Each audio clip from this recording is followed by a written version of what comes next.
बिस्मिल्लाहिर्रहमानिर्रहीम। Dear students, ये देखें, डॉक्टर है और अपने पेशेंट को चेक कर रहा है और ये डायलॉग है छोटा सा एक पेशेंट और डॉक्टर के दरमियान। तो अगर हम किसी ऐसे डॉक्टर के पास जाते हैं कि जो अंग्रेज़ी बोलता है तो हमें समझ तो होनी चाहिए वो क्या कहता है, तो इसलिए ये डायलॉग सीखना बड़ा ज़रूरी है क्योंकि डॉक्टर के पास तो जाना ही पड़ता है। तो ये एक डायलॉग है, a dialogue between patient and doctor.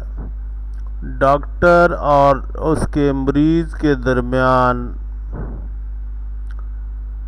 Doctor: what seems to be the problem? क्या मसला है मालूम होता है। मरीज से पूछता है what seems to be the problem. What seems to be the problem. Kathy, मरीजा जो है उसका नाम है Kathy. Well, I have a bad cough and a sore throat and I also have a headache. हाँ, तो मुझे खांसी है, गला खराब है और मेरा सर भी दुखता है। वैसे ये सारी अलामात जो आजकल कोरोना के मरीज में भी पाई जाती हैं। Well, I have a bad cough and a sore throat. I also have a headache. Doctor: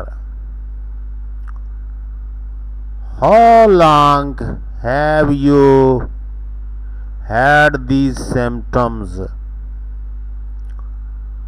कितना अरसा हुआ आपको ये अलामात ज़ाहिर हुए? How long have you had these symptoms? कितना अरसा हुआ? कैथी, जो मरीज़ है वो कहती है अबाउट 3 days नाउ। तकरीबन 3 दिनों से, आज से 3 दिनों से, अब से। And I am really tired too, और मैं अपने आप को थकी हुई महसूस भी करती हूँ। यानी नकाहत है, थकावट महसूस करती हूँ। Doctor: it sounds like you have got the flu.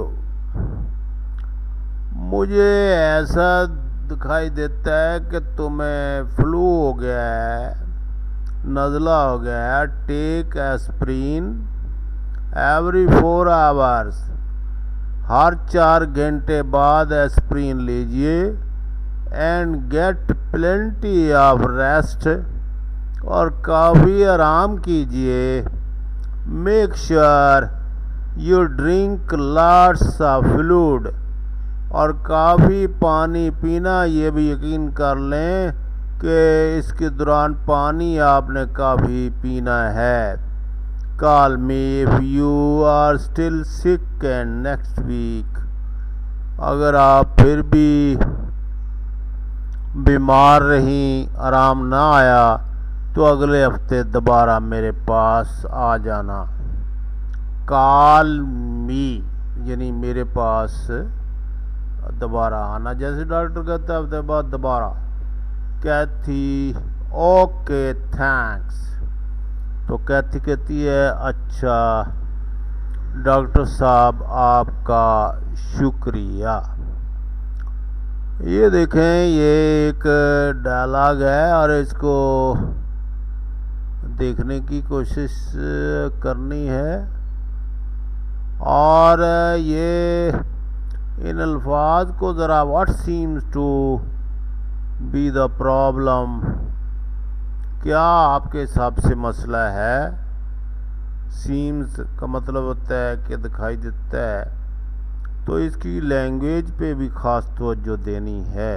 Thank Faisal इस इलाके में नया आया है और वो लाइब्रेरी का रास्ता पूछ रहा है।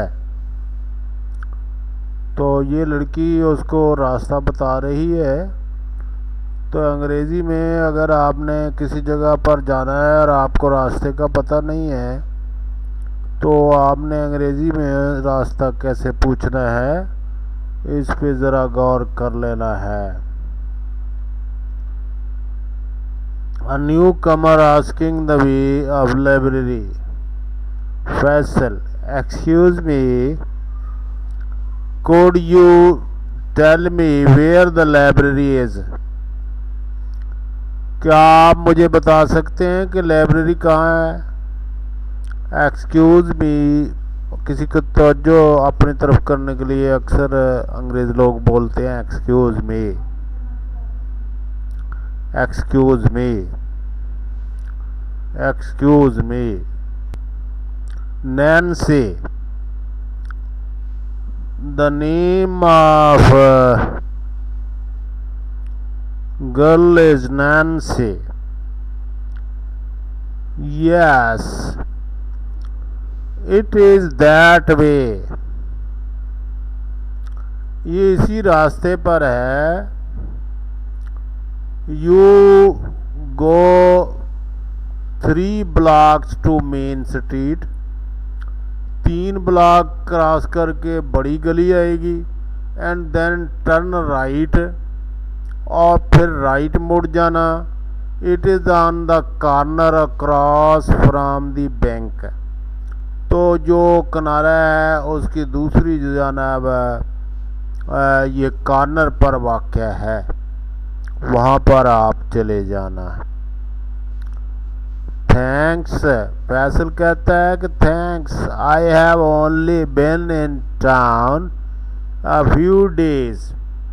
मुझे इस कस्बा में आए हुए कुछ ही दिन हो गए हैं। So I really don't know my way round yet. और इधर उधर अभी मुझे रास्तों का नहीं पता, यानी मैं यहाँ पर नया आया हूँ और मुझे रास्तों का इस कस्बे में पता नहीं है। और नैन्सी कहती है, oh I know how you feel. मैं जानती हूँ कि आप किस तरह महसूस करते हैं। We moved here a year ago. हम भी इस कस्बे में 1 साल पहले आए। And I still don't know, और मुझे अभी तक नहीं पता वेयर एवरीथिंग इज, कि कोई चीज़ किस जगह पर वाक़या है। ये उसको जो रास्ता पूछकर शर्मिंदगी हुई है और बच्ची जो नैन्सी है वो उसकी शर्मिंदगी दूर कर रही है।